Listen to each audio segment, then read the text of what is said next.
علی نے وہ جملہ استعمال کیا جو علی کا حق تھا، جو صرف اور صرف علی کا حق تھا، جو صرف اور صرف علی کی وراثت تھا۔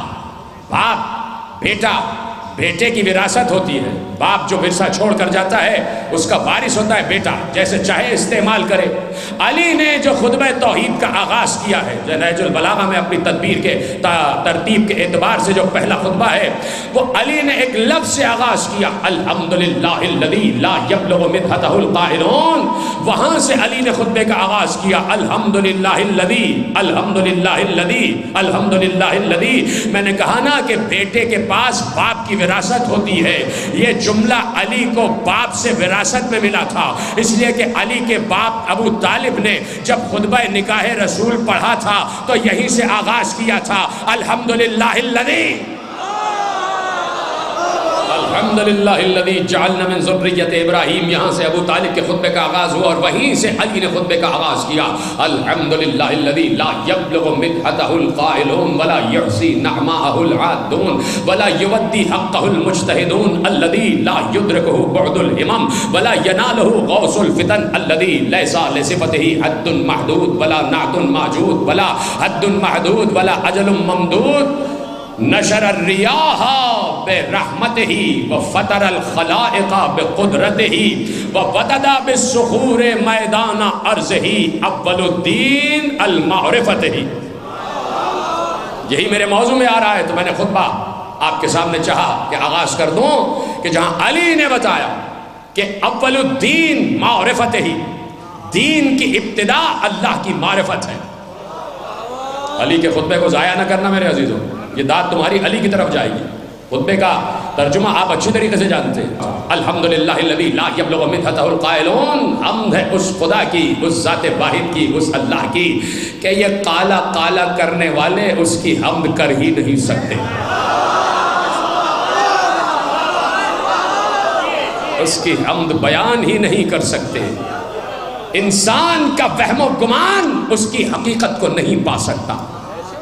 اس کی صفت الذی لیس لصفتہ حد محدود، وہ حدود میں محدود نہیں ہو سکتا، اس کی حمد کی ہی نہیں جا سکتی۔ وہ کب تک ہے یہ بتایا ہی نہیں جا سکتا، وہ کب سے ہے کوئی اس کا اندازہ ہی نہیں کر سکتا۔ اب علی نے کہا اول الدین معرفتہ، دین کی ابتدا یہ ہے کہ اللہ کی معرفت حاصل کرو۔ معرفت کی باتیں ہوتی ہیں نا کہ ہمیں معرفت کی بات سناؤ، ہمیں معرفت کی بات سناؤ، تو سنو معرفت کیا ہے۔ معرفت صرف سن لینا نہیں ہے، معرفت صرف سننا نہیں ہے، معرفت کیا ہے علی بیان کر رہے ہیں۔ اول الدین معرفتہ، دین کی ابتدا یہ ہے کہ اسے پہچانو، اس کی معرفت حاصل کرو۔ وکمال المعرفت التصدیق بہ، اور کمال معرفت کا یہ ہے کہ اس کی تصدیق کرو کہ وہ ہے۔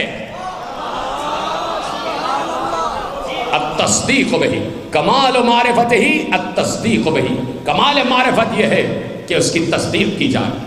وکمال التصدیق بہ توحید ہو، اور تصدیق کا کمال یہ ہے کہ اس کی توحید کا اقرار کرو۔ تصدیق کا کمال یہ ہے کہ اسے واحد جانو، تصدیق کا کمال یہ ہے کہ اس کی احدیت، اس کی عبودیت، اس کی رحیمیت کا اقرار کرو۔ وکمال توحید ہی الاخلاص بہ، اور توحید کا کمال یہ ہے کہ اسے مانو تو خلوص نیت سے مانو۔ علی کہہ رہے ہیں، علی مجھے بتاؤ، جس وقت علی منبر کوفہ پر یہ خطبہ دے رہے ہوں گے تو کیا سننے والے جھوم نہیں رہے ہوں گے؟ ایک میں اور آپ اللہ اللہ کرتے ہیں، ایک دنیا اللہ اللہ کرتی ہے، اور ایک لسان اللہ اللہ اللہ کر رہی ہے۔ سلامت رہیں جیسے آپ نے جملہ سنا۔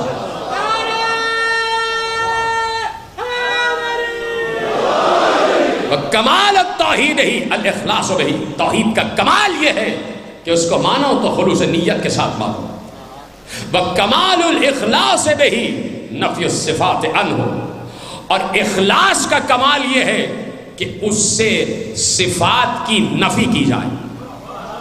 روک رہا ہوں میں یہاں، اور آپ کی سماعت پر بھروسہ کرتے ہوئے میں نے یہ جملے چنے ہیں آپ کے لیے، اور مجھے معلوم ہے کہ آپ جملے ضائع کرنے کے عادی نہیں ہیں، اس لیے کہ آپ بھی اللہ کی طرح کسی کی محنت کو ضائع نہیں کرتے. یہ الہی مزاج ہے علی والوں کا کہ علی والے بھی کسی کی محنت کو ضائع نہیں کرتے. اور میں آپ سے گفتگو کرنا چاہتا ہوں اس لیے کہ موضوع ہے میرا، اور موضوع کا تقاضا یہ ہے کہ اس پر بات کی جائے کہ علی کہہ رہے ہیں کہ کمال اخلاص یہ ہے کہ اس سے صفات کی نفی کی جائے.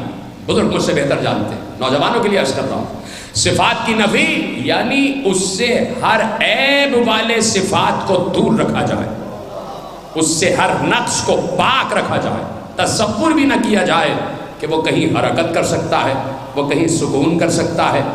تصور بھی نہ کیا جائے جیسے ہمارے جذبات ویسے اس کے جذبات. اس سے ہر نقص کو دور رکھا جائے، اس سے ہر عیب کو پاک رکھا جائے. اس لیے کہ اگر توجہ، اب وہ جملہ آ رہا ہے کہ جس کے لیے میں نے زحمت دی ہے، اس لیے کہ اگر اللہ کو ان صفات کے ذریعے دیکھا جائے جو عیب والے نقص والے صفات ہیں جو مخلوق میں پائے جاتے ہیں، جو مخلوق میں صفات پائے جاتے ہیں، اگر اللہ میں بھی وہی صفات دکھا دیے جائیں تو اللہ کی ذات کو ذات واجب کہا جاتا ہے اور مخلوق کو ذات ممکن کہا جاتا ہے. واجب اور ممکن میں فرق یہ ہے، واجب اور ممکن میں دیکھو کہا جاتا ہے نا اللہ کو یہ ذات واجب ہے، اللہ ذات واجب ہے. اور اکثر تم سنتے ہوگے کہ واجب اور ممکن کے درمیان ایک حد فاصل ہے. ابھی اس حد فاصل کا نام بتاؤں گا کہ وہ ہے کون، لیکن پہلے واجب سن لو اور ممکن سن لو. بچوں کے لیے عرض کر رہا ہوں، جوان بھی جانتے ہوں گے واجب اور ممکن اس میں فرق کیا ہے. ذات واجب یعنی اللہ، ذات ممکن یعنی اللہ کے علاوہ جو کچھ بھی ہے وہ ممکن ہے، وہ امکان ہے، وجوب و امکان. واجب وہ ذات جو اپنے وجود کی بقا کے لیے کسی غیر کی محتاج نہ ہو. سلامت رہے.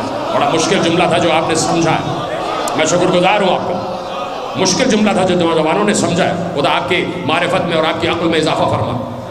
واجب وہ ذات جو اپنے وجود کی بقا کے لیے کسی غیر کی محتاج نہ ہو. ممکن وہ مخلوق جو اپنے وجود کی بقا کے لیے کسی غیر کی محتاج ہو. یہ فرق ہے واجب و ممکن میں. ذات واجب صرف اللہ ہے، اس کے علاوہ جو کچھ بھی ہے ممکن ہے، امکان میں آتا ہے. اس لیے کہ سب کو اپنے وجود کی بقا کے لیے کسی غیر کی ضرورت ہے. بچہ پیدا ہوا چھوٹا سا، ابھی 1 دن کا بچہ ہے، اسے اپنی وجود کی بقا کے لیے اپنی ماں کی ضرورت ہے. ایسے نہیں، میرا ساتھ دیتے جائیں، آگے بڑھتے جائیں، میرے ساتھ ساتھ بولتے چلے جائیں. ایک چھوٹے سے بچے کو اپنے وجود کی بقا کے لیے اپنی ماں کی ضرورت ہے. اس لیے کہ اگر ماں اس کی دیکھ ریکھ نہیں کرے گی اس کا وجود فنا ہو جائے گا. یعنی ہر دائرہ، ہر طبقہ فکر ایک دوسرے سے جڑا ہوا ہے، ہر شعبہ ایک دوسرے سے جڑا ہوا ہے.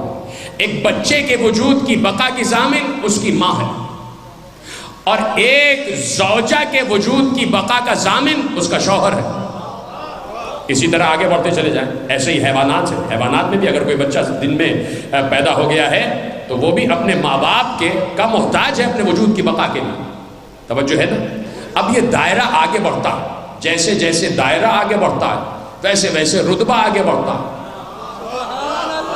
عام انسان اپنے وجود کی بقا کے لیے انسان کا محتاج. تو دنیا میں صرف انسان ہی تو نہیں ہے، انسانوں سے آگے بڑھ جاؤ گے سماوات پہ تو ملائکہ بھی ہے. تو یہ ملائکہ، ان کا بھی تو ایک وجود ہے، تو ان کو اپنے وجود کی بقا کے لیے کس کی ضرورت ہے؟ دیکھیے، بچے کو جس نے پالا وہ اس کے وجود کی بقا کا ضامن ہے. ملائکہ جب ظہور میں آ گئے تو اس وقت ملائکہ کو جس نے جو کچھ سکھایا تو وہ ملائکہ کے وجود کا ضامن بن جائے گا. اب میں نے تو کسی سے نہ سنا، صرف ایک شخصیت سے سنا، اور وہ بھی مسجد کوفہ کے ممبر سلونی پر بیٹھ کر اس نے ببانگ توحل کہا، سبحنا، ہم نے تسبیح کی اور ہماری تسبیح سے ملائکہ نے تسبیح سیکھی.